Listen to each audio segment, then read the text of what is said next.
Indian space research organisation ఇప్పుడు Elon Musk యొక్క space X తో కలిసి పనిచేయాలని నిర్ణయించుకుంది. ఈ ఏడాది చివరిలో స్పేస్ ఎక్స్ కు చెందిన ఫాల్కన్ 9 రాకెట్ ను ఉపయోగించి భారత్ కమ్యూనికేషన్ ఉపగ్రహాన్ని ప్రయోగించనుంది. ఎలన్ మస్క్ యొక్క స్పేస్ ఎక్స్ తో భారతదేశం యొక్క మొదటి భాగస్వామ్యం అవుతుంది. ఎందుకంటే ఎలన్ మస్క్ దేశంలో తన ఇతర వ్యాపారాలను విస్తరించాలనుకుంటున్నాడు. ప్రయోగం 2024 రెండవ త్రైమాసికంలో షెడ్యూల్ చేయబడింది. ఇస్రో యొక్క వాణిజ్య విభాగం న్యూ స్పేస్ ఇండియా లిమిటెడ్ ప్రకటించింది. GSAT-20 ఉపగ్రహం బరువు 4700 కిలోలు. ఇది ఇస్రో యొక్క ప్రస్తుత అత్యధిక అంతరిక్ష నౌక ప్రయోగ సామర్థ్యం 4000 కిలోలను మించిపోయింది.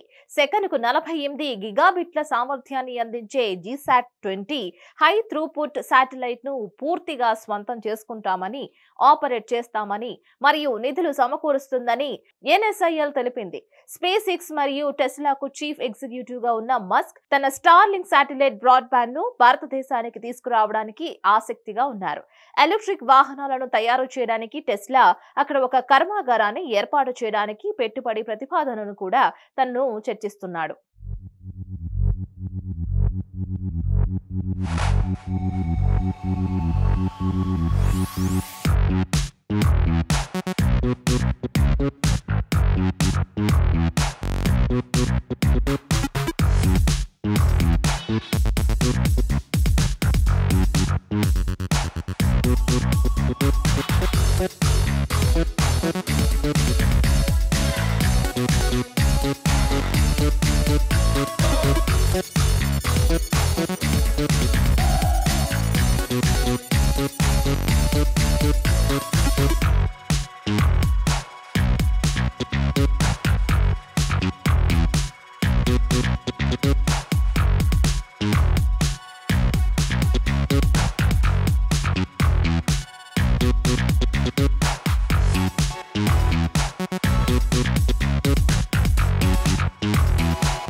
మరిన్ని అప్డేట్స్ కోసం కీప్ వాచింగ్ హిట్ టీవీ.